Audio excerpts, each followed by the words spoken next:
Yeah, okay. So let us start from where we left in the last lecture. So I hope my screen is visible to you and my voice is also audible. Am I audible? Okay. Yes, sir. So in the last lecture, we had seen some of the short channel effects. Okay. So we talked about, for example, DIBL and the reduction in threshold voltages. So we talked about some of the short channel effects. Now, one of the short channel effect is the parasitic resistances. Okay. So this parasitic resistance, in fact, this resistance is associated with your drain and source diffusion regions. Okay. For example, this drain region may contribute to a resistance, and the total resistance from this drain or source diffusion region is calculated by using this term, this equation, this one. So the total drain or source diffusion resistance is now divided into two parts. One is from the sheet resistance of the material which is used for diffusion, that is N plus P plus region. So they may have some sheet resistance. So one contribution is from the sheet resistance of the drain and source diffusion region, and the other contribution is from the contacts. That is, these contacts, they also have some resistance. Okay, so the total resistance from the drain and source, this is also parasitic. We don't want, but still they exist because of the layout.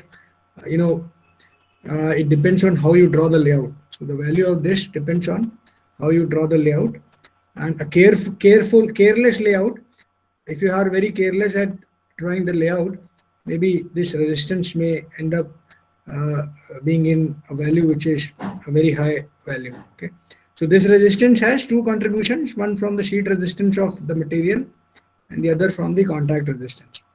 Now this resistance, that is drain or source resistance. Let us apply scaling over here. That is, let us try to scale down our MOSFET. So when you scale down the length, the width also scales down. So if you scale down this MOSFET, width of the MOSFET is, let's say, half W by 2. So this resistance also grows up, right? So you make this W, that is W by 2. If you say, this resistance, this contribution grows up. So it becomes almost twice the actual resistance. So it increases with scaling down the transistor width. Now this drain resistance, you will find that because of this drain resistance, the ID, that is drain current, so that also reduces. So we want high drain current. Okay, so that means that this RD should be small. So value of this RD should be small, and this total resistance can be brought down by making this contact, that is drain or source diffusion contact, by making this contact more conductive. Okay, or if you can bring down the resistivity of this contact, so then this resistance could also be brought down. So that can also be done if you apply this titanium or tungsten silicidation on the contacts here, right? So at this contact, if you provide this titanium or tungsten silicidation, then this resistivity or the resistance of this contact can be brought down. So this drain source resistance, that is series resistance, can also be brought down. And also, if you want to make this small, then you can think about increasing the size of the transistor, that is increasing the width of the transistor. So you increase the width of the transistor, since this is W is appearing in denominator, so this source and drain resistance will also come down. So you may feel that in some cases you will need wider transistors than required. So even if your requirement is not for a wider transistor, but still if you want to optimize this source and drain diffusion resistance, because maybe you might be wanting more current, so one can think about making the transistors wider. But wider transistors also come with a more capacitance. So capacitance will also increase. So one has to keep this thing also in mind while making the transistors wide. That is, resistance will also obviously come down, but capacitance also goes up. Now this source and drain resistance, this can be prevented by proper attention to the layout. right? So if you see here that depending on the layout, how you draw the layout. So the, for example, this source and drain diffusion length here, this one, this term. So this depends on how you draw your layout. If you keep everything very big, so obviously this will also grow up. Okay, and if you keep W small, then also it will go up, right? So one has to optimize the layout. So proper attention to layout has to be given while drawing the layout of the transistor, and then Seilers iteration can also be done to bring this resistance down. And also one can think about having many contacts, okay, not just one contact, as we had discussed some time back, that instead of one contact you can think about many contacts in the drain and source diffusion regions, right? Many contacts can be there. So the effect of these many contact is that now the contact resistance of all these will be counted into parallel. That is, now the total resistance will be RC by 5, right? So since I have 5 contacts here, for example, so the total contact resistance will be RC by 5. Okay? So that way also one can think about bringing down the source and drain diffusion resistance. But yes, this is a layout optimization, so one has to be very careful while drawing the layout of your IC. Then one of the other parasitic effect is called latch up. Okay, so here you will find that two bipolar transistor, that is, here you see this one is my NMOS N type, or what we call as NPN transistor, and this is my PNP transistor, right? So these are again parasitics. Okay, so this is my P type substrate here. So P type substrate makes the base of this NPN transistor, and this N type region here of this NMOS, so this becomes an emitter, and another N from the N well, right? So this makes my collector, right? So this is my collector and this is emitter and this is base. So an NPN transistor is formed here. Similarly, a PNP transistor is formed here. Okay? PNP, that is N from well, that takes a base, okay, and then P from substrate, right, and then this one from again from P. So PNP transistor and NPN transistor both are parasitics here in my CMOS. We don't want them, but they still exist. Now you will also find that if this transistor turns on, so this can draw some current from the VDD, and then the same current can be applied here at the base.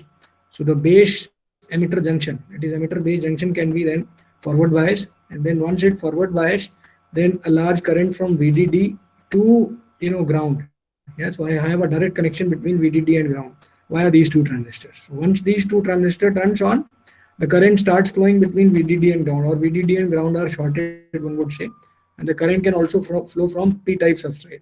So once this happens, this device can burn out, okay, because VDD and ground are shorted. We don't want VDD and ground to be shorted, and huge power dissipation are also possible. Now this can be prevented if you can provide proper substrate and well contacts. Okay, so this can be minimized if you provide proper substrate and well contacts. That is, you tie your substrate to the most negative supply. Okay, maybe minus VDD. So if you keep this minus VDD, then this emitter base junction can never be forward biased. Similarly, you have to provide your well contact also to some proper this thing, right? So well contact can also be provided. Okay. Now this can be minimized by providing well and substrate contacts. Now I think SPICE models we had already discussed, so I'll not go into this SPICE model again. We had seen the SPICE model parameters. I had also shared with you a file, a PDF file, where you had seen all these SPICE parameters, and then we also talked about these process variations. And another important thing to notice here is that when we say scaling, so we don't mean that we only want to scale W and L, right? So in fact, you will find that if you try to scale W and L, all other process parameters like oxide thickness, VT, then maybe oxide capacitance, gate capacitance, process transconductance. So all other process parameters also change, not just W and L scale, right? Now, how they scale? So they may scale by, for example, W and L are if scaled by a factor of S. So VT may also be scaled by a factor of S. Oxide gate capacitance may scale down by a factor of S. Oxide capacitance may go up by a factor of S. Right? So not just W and L, but all other parameters, process parameters also scale with the scaling of device dimensions. Okay. Then maybe this full scaling and general scaling, all these three types of scaling, we can talk about them later.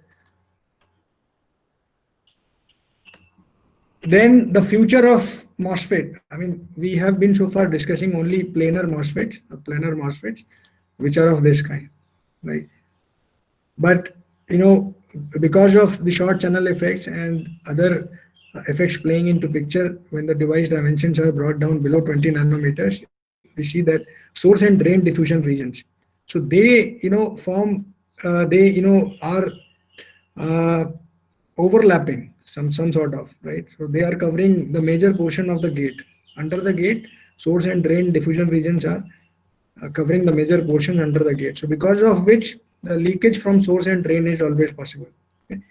Now, because of this leakages, it is very hard to switch off this transistor because of leakages between source and drain, because of channel length is very small. Now, to overcome this issue, in fact, you would find that for more advanced technology, in fact, below 20 nanometers, let's say, it would be not advisable to use these MOS or planar devices. In fact, some of the industry companies like Intel and AMD, they have started using FinFET based structures. So these are called FinFET based structures because the source, drain, and gate here, they resemble a fin. Okay. So here, this is not a planar MOSFET. In fact, here you will find that source and drain region, they are extended up, right? So earlier we had source and drain here. At this point, this was a planar MOSFET on top of which the gate electrode was sitting. But here you will find that source and drain region, they are raised up. Okay? And the gate is wrapped around the source and drain region. So under the gate, the region which is under the gate is now my channel. Okay? I have a high K dielectric also wrapped around this gate, say source and drain. So that means the channel is now covered from three sides by the gate. So here the channel is only covered from one side, right? That is on top of the channel, I have a gate, but here the channel is covered by three sides from the gate. So from three sides, if it is covered, then it is understood that, or it is believed that the gate has now a better control over the channel. And due to the work function difference between the gate and the semiconductor, okay, due to the work function difference between the gate and the semiconductor, that is the semiconductor material which is used to create source and drain region. So because of the work function differences, this channel under the gate, so that is depleted. Now one wants to invert this channel, so one has to apply some bias here at the gate. So after 35 nanometer, below 35 nanometer, you will see that all integrated circuits will be using FinFETs, not MOSFETs, because of the leakages associated with the MOSFETs, which were making very hard to switch off these transistors. Now there are some advantages of these FinFETs. Okay. So one of the advantages would be that because the gate wraps around the fin, so it provides better control on the channel and allowing very little current or leakage current through the body when the device is in off. Now, other important feature of this FinFET is that lower threshold voltages are possible. Okay. And if you have lower threshold voltages, so obviously power dissipation and dynamic power consumption and these things can also be brought down. So you'll have a better performance device which will have a lower dynamic power consumption and a lower threshold voltages. So this is possible with FinFET and not possible with MOSFET because MOSFETs have leakages below 20 nanometers. Now, apart from FinFETs, you will also find that there are few other novel structures which have been proposed. That is CNT FETs. That is FETs which are using carbon nanotubes. Yeah, so these CNTs are called carbon nanotubes. So they are used in the channel. Yeah, instead of having a silicon channel, one can think about using a carbon nanotube in between source and drain, and this can act as a channel. And then you can also apply a gate over here to create states in this carbon nanotube, electronic states. And through these electronic states, electrons can move from source to drain. Okay, on application of drain to source bias. And the advantage of carbon nanotube, you will find that first advantage is that it is the strongest and stiffest material yet discovered. Okay, in fact, it is as hard as diamond. Okay? And if you talk about the electrical properties, then the electric current density of a nanotube is 1,000 times greater than metals such as copper. Okay? Now, copper is also used as an interconnect in integrated circuits. Now, but since now this carbon nanotube, since it has 1,000 times greater, electric current density, so some of the industries, some of the companies have started using carbon nanotubes as the interconnects or for wiring purposes. So there are, I think, 2-3 commercial processors also available which have carbon nanotube, which use carbon nanotubes as interconnects. And in future, we will see more use of this carbon nanotubes in the interconnects also, and also as a channel in the device. So we had also worked on this carbon nanotube based FETs and graphene based FETs. In fact, if somebody is interested, maybe you can read this publication from our group, which was published in 2014 and also in 2015. And this is based on the carbon nanotube and graphene FETs, this one. So I think with this, I'll end up this portion of the syllabus. And now let us talk about the wires or the interconnects. So I hope my voice is audible. Yes, sir. Yes, sir. So Ankit, below 35 nanometer also and below 20 nanometer also. So you will see that FinFETs will be used, right? So below 20 nanometer or around 20 nanometer, the source and drain leakages. So that is very high between source and drain. So it is very hard to turn off the transistor. So that is why FinFET structures will be utilized.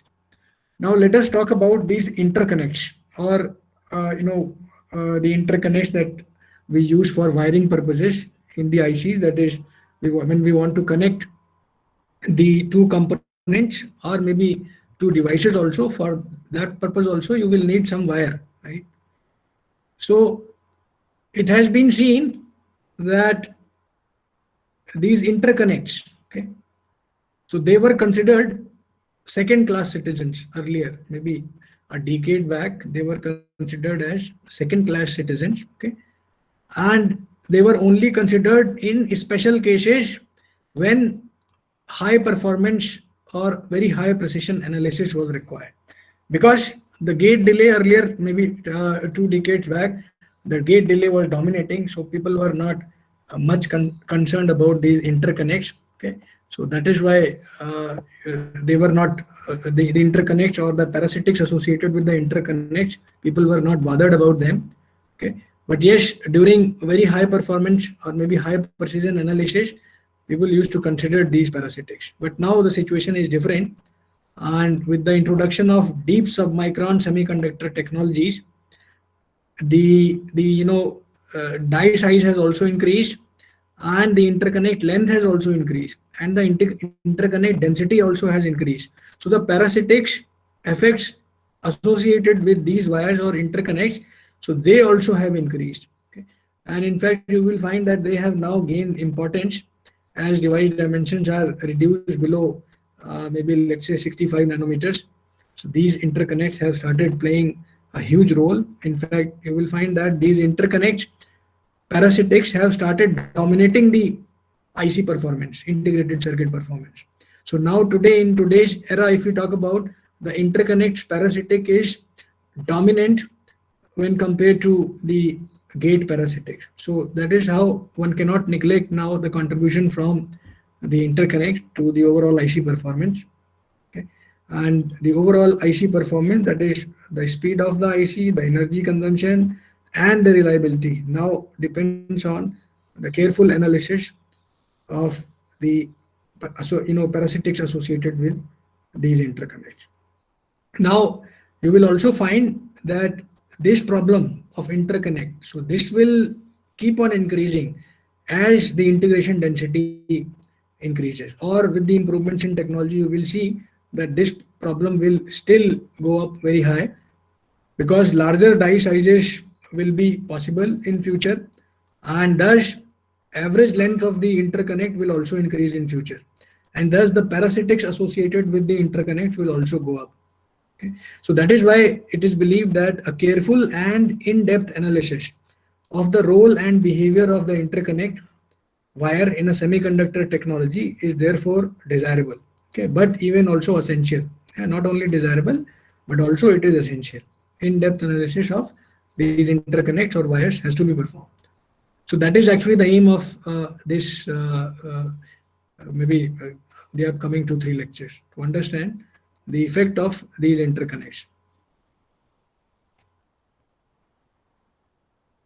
Now you will find that many state-of-the-art processes, they offer multiple layers of interconnects or multiple layers of aluminum. Aluminum is a popular material used for interconnects or wires in ICs.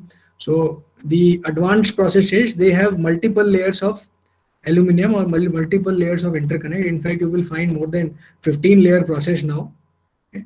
And with time, as the technologies improve, this number of layers will also go up, right? So number of layers, so this provides some sort of ease in routing and interconnecting the components on the chip, because trillions of components we have, trillions of transistors we have on IC today.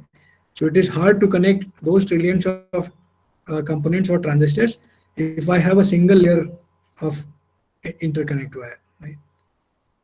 Then you will also find that the heavily doped N plus or P plus layers, that is the source and drain diffusion regions, that is N plus or P plus layers, so they can also be utilized for wiring purposes. But the problem with them is that the resistivity is also high and the capacitance associated with the N plus and P plus layers, so that those are also very high. So parasitic associated with these wires will also go up. So that is why we normally do not utilize N plus or P plus layers, okay, unless it is required. Okay. Now you will find that these interconnects or wires, they appear as simple lines in a schematic, right? So if I try to draw a schematic of maybe, let's say two gates connected, okay, so these interconnects, that is this one, so this just represents a simple line, right? But actually the situation is different. This is not a simple line. So here you will find that it does not talks about the dimensions of this line even, and the dimension of this line will decide the parasitic associated with the line, that is the length and the breadth and the height, that is thickness of the line. This will decide the parasitic associated with this line, that is RLC. Yeah, all can be there. Okay, now because of these RLC, that is capacitance, resistance and inductive parasitics associated with these wires, so one can find that in an IC, because of these parasitics, there may be an increase in propagation delay or a drop in performance. Okay? And also energy dissipation could be there, or power dissipation can be there because of large power dissipation or large energy dissipation because of these RLC. Then because of the inductance, maybe mutual inductance and mutual capacitance associated with these wires, one can also see extra noise in the IC, okay, which will affect the reliability of the circuit. Yeah, so all these things are possible because of these parasitics, that is increase in propagation delay, increase in power consumption or energy dissipation, and also increase in noise, and hence the reduction in the reliability of the IC. Now if you look at the schematic, maybe this picture. So this picture has the transmitters here. So these are all 3 transmitters, and I have these 3 receivers, and these transmitters and receivers are connected by these interconnects. Okay.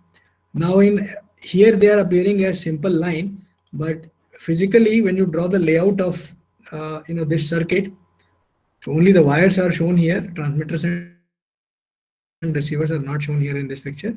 So when these wires are drawn on the layout, so these wires have some width and also have some thickness, right? And then length is obviously there. So because of these W, that is width, thickness, and the length, the resistance of these wires, will also change with these dimensions. Okay? So one has to understand how to model these parasitics associated with these wires. Okay? And you will also find that since the die size is growing, the interconnect length is also increasing. Okay? So interconnect length is increasing, so obviously the resistance of the interconnect will also grow up. So if I try to write a resistance of a wire, so by a simple formula of this calculating the resistance, so that tells me that I can calculate the resistance of anything by using this relation, that is rho L by A. So if R goes up, sorry, L goes up, that is length of the wire, that goes up, so resistance also goes up. Okay. Now because of the die size is growing, interconnect length is also increasing, so the resistance can also be expected to grow up in future ICs, right? Because the die size is growing as the technology is improving, the time is progressing, the die size is growing, the interconnect length is also increasing, so the resistance will also increase up. Okay. Now one can also model these interconnects. In fact, a simple analogy is presented here, and this current in a wire. So this is analogous to a current in a pipe, right? So this analogy is presented over here. So for example, I have a pipe over here, and through this pipe, the water flows, right? Maybe the water flows from this end and it comes out from this end. And at the bottom of this pipe, I have a hole, and to that hole, I have also a connected trough or a container here which is connected. So as the water flows through this pipe, because of that leakage, that is that hole here in the pipe, this trough, that is the container, this keeps on filling. So unless this fills, first this has to fill, then only the water can completely flow through this pipe. Okay. So this analogy is represented in terms of resistance, inductance, and capacitance, and here the resistance can be associated with the narrow size of the pipe which blocks the flow, right? So the narrow size of this pipe, so this represents the resistance, this actually blocks the flow of water here, right? So similarly, capacitance is analogous to a trough or container under the leaky pipe, right? So a trough or container under the leaky pipe must fill first. Okay. So in the circuits also you will find that the internal capacitance will fill first, then only the output appears, right? That is the high and low output levels, high output level especially. So that will only be achieved when all the capacitances, that is internal capacitances of the device, are fully charged. So similarly here, the trough under the leaky pipe must fill first, then only the water will completely come out, right? So then the inductance is also another analogy, that is there is a wheel here over here, so this moves when the water flows inside. So this wheel actually opposes the flow of water. Okay. Or we say that paddle wheel inertia, this opposes change in flow rate. Okay. So inductance is also given by we say that the change in current across an inductor, this produces a voltage. Okay. So this is how the inductor is defined. Okay. And this inductance is negligible. We normally consider negligible for most of the wires unless we are operating at very high frequencies. Now this is a picture where you will find that 5 layers of interconnects are used. Okay. So this is layer number 1, 2, this is 3, this is 4, and this is 5. This is a 5 metal layer process, and all metal layers are aluminum metal layers, right? 5 layer process, and each layer is connected by using these wires. Okay. So wires over here. So these are all wires. Okay. or called tungsten plugs. So these wires are of tungsten material. So these are called tungsten plugs. So these are used to connect the metal lines in different layers, other layers. Similarly, at the bottom, you will see at the bottom device sits. Yeah, device is always at the bottom. So for an integrated circuit, you will see that at the bottommost layer, you will find devices. And then one can connect, maybe here you will find that source and drain of the device is connected to uh, this, and then you have metal layers, right? So similarly, in fact, this was 0.3 micron high-end microprocessor process. So similarly, this one is 0.1 micron high-end microprocessor, right? So more advanced microprocessor process, that is 0.1 micron. Okay. So here 8 layer or 8 levels of metal layers are utilized, and this time, and you will also find that between these metal layers, that is this layer and this layer, you have a dielectric also. Yeah? On the dielectric, you try to deposit your metal layer. In fact, it is field oxide, a thicker dielectric. Maybe same silicon dioxide one can use. Okay, so but it would be thicker in thickness. Yeah? Thickness will be more. So similarly, this is a 8 level process, and again at the bottom you have devices. Devices are interconnected either by using poly, or maybe N plus and P plus diffusions can be used for connecting the devices. That is source and drain of the devices at this layer, at the bottommost level, and then the metal level come into picture. Now the wire models. Okay, so the wire can be modeled by considering the R, L, and C associated with the wire. So this is the same example, the previous one, this one. So the same example for this wire, this wire is represented in terms of R, L, and C in this picture. Okay. So now we have R, L, and C associated with the wire. So R, L, and C. Okay. Now you will find that inductance can be ignored when rise and fall times are slow or large. Okay, when the rise and fall time of the signal, that is input signal, that is large, or my signal, that is input signal, is slow.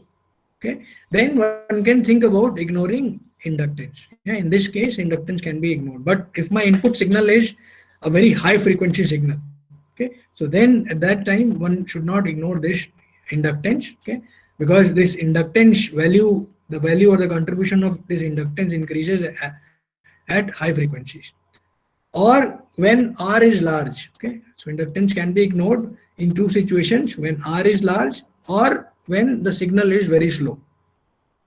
So this model here, this is an all-inclusive model. Okay. So it has R, L, and C, all things are included here, all parasitics are there, except interwire resistance and capacitance. Okay. So except interwire resistance and capacitance, it has everything, right? So interwire resistance, maybe you will see that if I have an interwire resistance or capacitance, maybe let's say, so maybe I'll have a capacitance over here also. So that will reflect an interwire capacitance. Now the other model here, so this is capacitance only model. Okay, so here R and L, so both are neglected, and this is a capacitance only model. Okay, so here interwire capacitance is again ignored, and interwire capacitance can be ignored when the wires are largely spaced. Okay, that is, spacing between the wires is large. Okay, so the spacing between the wire is small, so one can think about including the interwire capacitance. But when the spacing is very large, so one can neglect the interwire capacitance. Or maybe if somebody tries to put a shield in between the two wires, so then also the interwire capacitance can be ignored. So this model ignores the interwire capacitance. It assumes that wires are largely spaced. Okay, and this is applicable for short wires, not long wires, and the wires which have large cross section, and also the wires with low resistivity wire material. Okay, so the resistance would be obviously small if resistivity is small. Okay, so this model, that is capacitance inclusive, capacitance only model, can be used only for short wires and large cross section wires and low resistivity wire material situations. Now the impact of these interconnects or parasitic is, that is, number one, it can reduce the reliability and it can increase the delay. Okay. Then it can also affect the performance and power consumption of your IC and also energy consumption of your IC. And these three capacitances we have already defined, that is capacitance, resistance and inductance. All three are important and all three are important parasitics associated with these wires. Okay. Now let us talk about the capacitance first and then we'll talk about resistance and inductance. So how to model the capacitance associated with a wire, right? So for example, in the previous circuit that we had seen, this one, so we had ignored this wire capacitance. Okay, so I told you that we'll try to calculate it later. So now the time has come. Let us now try to calculate this wire capacitance. Yeah, let us talk about this wire capacitance. That is the wire which is connecting the two inverters. And then this wire capacitance can be added to this total load capacitance which is present at the output here. Okay. So let us talk about this wire capacitance and how to model this wire capacitance. Now, one of the ways to model the capacitance of a wire is called a parallel plate model. Okay, so we have read this, I think, in +2 class 12 physics also you have read this parallel plate model. So this assumes that your wire, okay, so wire is placed over a substrate separated by a dielectric, right? So I have a substrate here, then I have a dielectric here, and then there is a wire over here, right? And this wire has a width of W, let us say, a thickness, let's say H, and a length L. Okay. Now the capacitance of this wire using parallel plate capacitance model can be given by using this term, that is the interconnect capacitance can be given by this relation, that is epsilon A, that is W into L, by the thickness of the dielectric. Okay. Now because of this, this relation, you will find that the interconnect capacitance, that is this interconnect capacitance or wire capacitance, this depends on the shape of the wire. Okay, shape, that is W and L. Then environment of the wire. Okay, that is if you have some other wire in very close proximity of this wire, then obviously some mutual capacitance will also come into picture, right? So that is actually the environment. Okay. Then distance to the substrate, that is this thickness of the dielectric, and distance to the surrounding wire, that is distance to the surrounding wire, that is spacing to the surrounding wires. So all these things are important when deciding the capacitance of an interconnect wire. This parallel plate model, this assumes that the wire is isolated, no surrounding wire is present. So this formula can be utilized to calculate the total wire capacitance. Yeah, but this ignores the environment and distance to the surrounding wires. So that also has to be included. So more accurate models will actually consider the environment also and the distance to the surrounding wires also. Yeah, apart from this parallel plate capacitance value. Now the dielectric material that is utilized here, so that could have a relative permittivity. For example, so far we have read the dielectric material is silicon dioxide, which has a relative permittivity of 3.9. Okay. So apart from silicon dioxide, other dielectric materials are also possible. Okay. So for example, aerogels, polyamides, glass epoxy, silicon nitride, alumina, so all have different relative permittivity. Now apart from this parallel plate, so which considers only field lines, that is the electric field lines, it is considering only transverse electric field line, that is electric field lines which are generating from the top of this plate and which are going directly into the substrate. So it is ignoring any electric field lines which is originating from the sides and terminating at the substrate side, right? So it is ignoring this, right?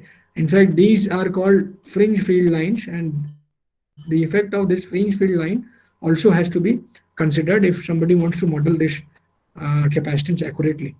So this model here, so this considers the fringing capacitance values also. Okay? So now the total wire capacitance as a contribution from the capacitance calculated from the parallel plate model and the capacitance calculated from the fringe capacitance model. Okay. Now this fringe capacitance is modeled by again using you might have read the same thing again in your plus two physics.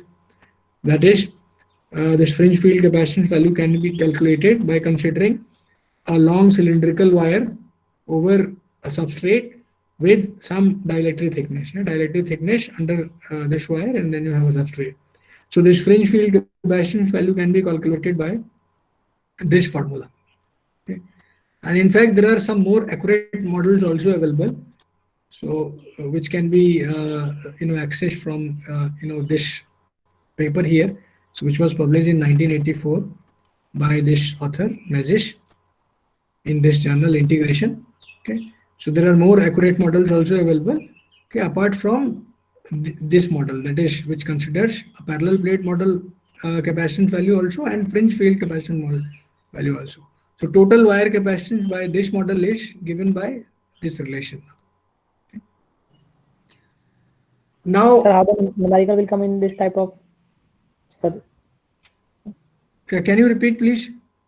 Sir, how the numerical will come, sir, for these types of like concept? Yeah, so numerical will be based on same concept. I mean, you'll have to utilize these formulas.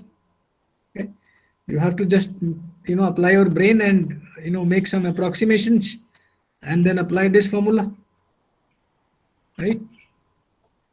Sir, Now, their W is, W. sir, their W epsilon, their W is W minus H by 2, sir. Means CPP equal to W epsilon di by Ti.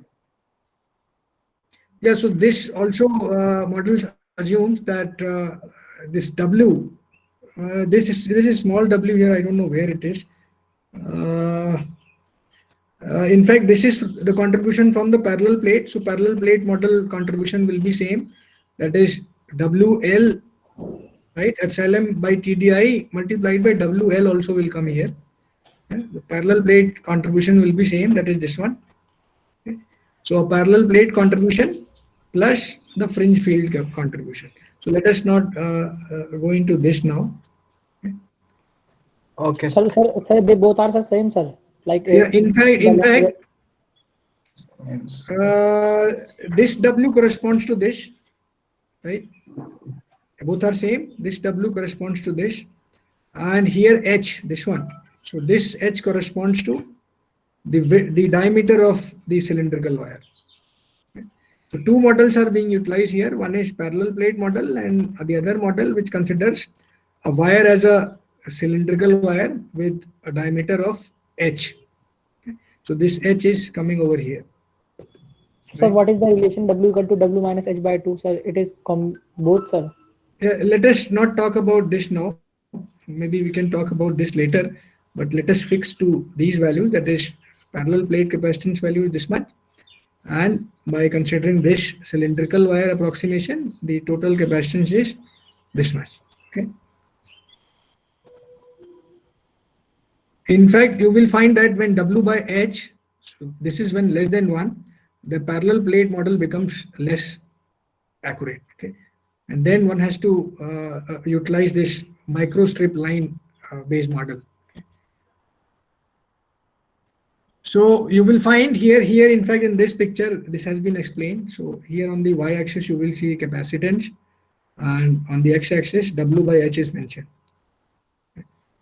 And this one is for parallel plate capacitance. Yeah, this line represents the parallel plate capacitance value, and the solid line, I mean these two lines, they represent fringe field capacitance values. And you will find that when W by H becomes less than 1, okay, here is 1, W by H is 1, when W by H becomes less than 1, that is, process technology is when improving, okay, or higher technology nodes, then you will find that the contribution from parallel plate capacitance, so that becomes almost negligible, and then only total capacitance is dominated by the fringe field capacitance. So that is when the wire dimensions are very small. Okay? That is when W by H is less than 1. Total capacitance is dominated by fringe field capacitance, not the parallel plate capacitance. Okay? But yes, when W by H increases, then the total contribution, that is total capacitance contribution, so that has both the contribution from fringe field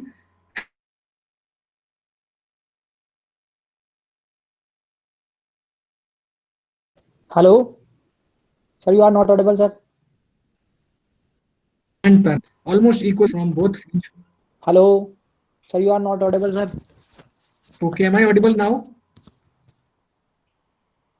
Yes, sir. Yes, sir. Yes, sir. Now it is. Yes, sir. Now audible. Now audible, sir.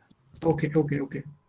So I was saying that when W by H is less than 1, then the total capacitance has a contribution from fringe field capacitance. In fact, fringe field capacitance contribution dominates, and the parallel plate capacitance is negligible when W by H is less than 1. Okay, but when W by H is greater than 1, then you will find that the total capacitance has a contribution from both fringe field capacitance and parallel plate capacitance, almost equal. Okay. So again, these numbers are changed here. You see, this is H now. Earlier, this was thickness of dielectric here, right? So whatever suits you. So you can assume here, maybe you can say that this is thickness of dielectric and this is H. Or maybe if you go by this convention, then also this is right. Okay. And this has been taken from this paper from Bakoglu in 1989. So maybe if you search this paper, you can find this picture and more information about this. Now this wire and fringe capacitance values for a 0.25 micron CMOS process. Yes, for a 0.25 micron CMOS process, the capacitance values for both using parallel plate and the fringe field model. So both are presented over here for 0.25 micron CMOS process. So here, these here, that is these rows, right? So these rows represents the top plate of the capacitor, okay? And these columns here, that is these columns here, yeah, these are called columns, let us say. So these columns represent the bottom plate of the capacitor, okay? And in between, obviously, you have the dielectric. Okay, so between and this field is actually I think, let me see what was this field. Or maybe let us not talk about this field. Let us say that between poly, or maybe between aluminum 1 and the active, the parallel plate capacitance value is 41 autofarad per micrometer square. Right? So the parallel plate value is expressed in autofarad, that is 10 to the power minus 10 farads per micrometer square, and the fringe field capacitance value is presented in autofarad per micrometer. Okay. So these shaded regions, these are fringe field values, and the non-shaded regions, so these are the parallel plate values of the capacitances. Okay. So between, for example, aluminum 1 and active, so I have a capacitance contribution from parallel plate as 41 and fringe field as 47 autofarad per micrometer. Similarly, between maybe aluminum 2 and aluminum 1, here this one, so I have a 36 and 45 femtofarads. Okay. Now this table we will be using when we will be solving numericals. We will see that this table is useful.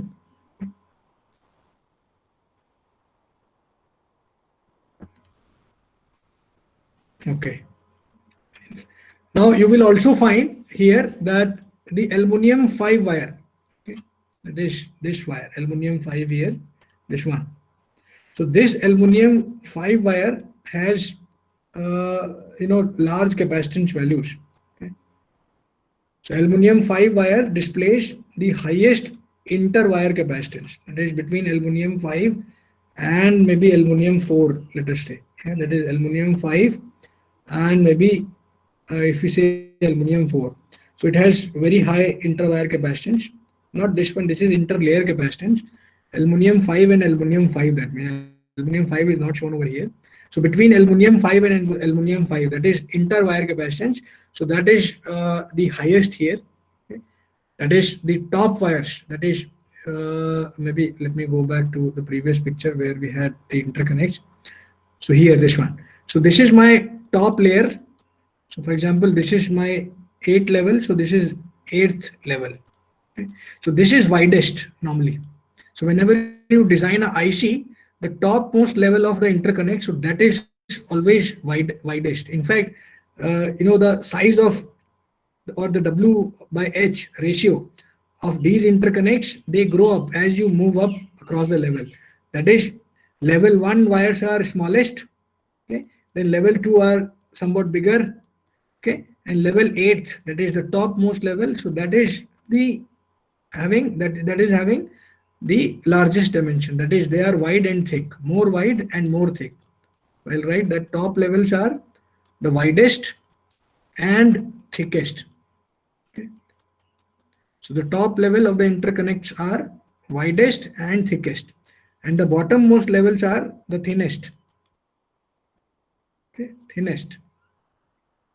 Okay. So because of this wide and thick wire, you will find that the resistance of this wire, right? So the resistance of top level is also considerably smaller than the resistance of the wire which is present at the lower level, that is maybe the bottommost level, right? So the top layer wires are widest and thickest. So because of this resistance of these wires, so this is also very small, that is conductivity is very high.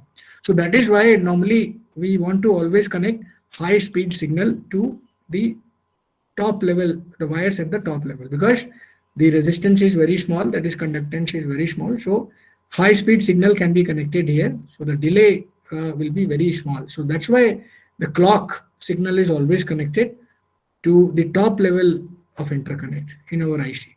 Okay. And also VDD and ground are also connected to the top level. But the problem, one more problem you will see here, that capacitance of this top level will also be large because of this widening and thickening in the size of the top level wires. Yeah, so that is what is being mentioned over here. That is the aluminum 5 wire, which is the topmost level wire. So that displays the highest inter-wire capacitance also is very high, right? So that is 2 wire, that is top level wire, which are in close proximity.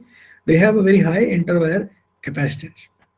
So it is therefore advisable to separate these wires at this level by an amount that is larger than the minimum allowed. So separate these wires, that is at the top level, the separation can be kept large, okay? Or one can think about using it for global signals that are not sensitive to interference. Okay? That is, global signals are always VDD and ground. So one can think about using these top line layers for routing the global signal, that is VDD and ground, which are insensitive to interference. Okay, that is supply rails, right? So supply rails are normally insensitive to the interferences.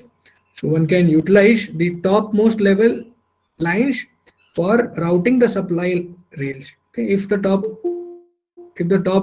level lines have lower spacing, so they can be utilized for routing the global signals or supply rails. Now here are some of the values presented. Sir Yeah, please. Time हो गया था. Okay. So maybe let us stop here itself, and we'll talk about the other things in the next lecture. So if you have any queries, then maybe you can ask. Otherwise, let us end the class here itself. Thank you, sir. Sir, AF means, Yeah, please. sir, AF means autofarad or angstrom farad? No, there is nothing so called as angstrom farad. Means 1 angstrom equal to Nanofarads, 1, yeah, nanofarads, and after that, attofarads. sir, means 1 angstrom equal to 10 power minus 10 meters, no, sir. Yeah, correct. But it is not called. Oh yeah, sorry. Auto means I think 10 to the power minus 8. Or Oh, maybe let okay, us sir. check. Let us 10 check. power minus 18, sir. Let us check. Sir, 10 to the Or power maybe minus let us 18. Sir, check. it is attofarad. ATTO. Okay. Okay, AW. maybe. Correct. Correct. It may be.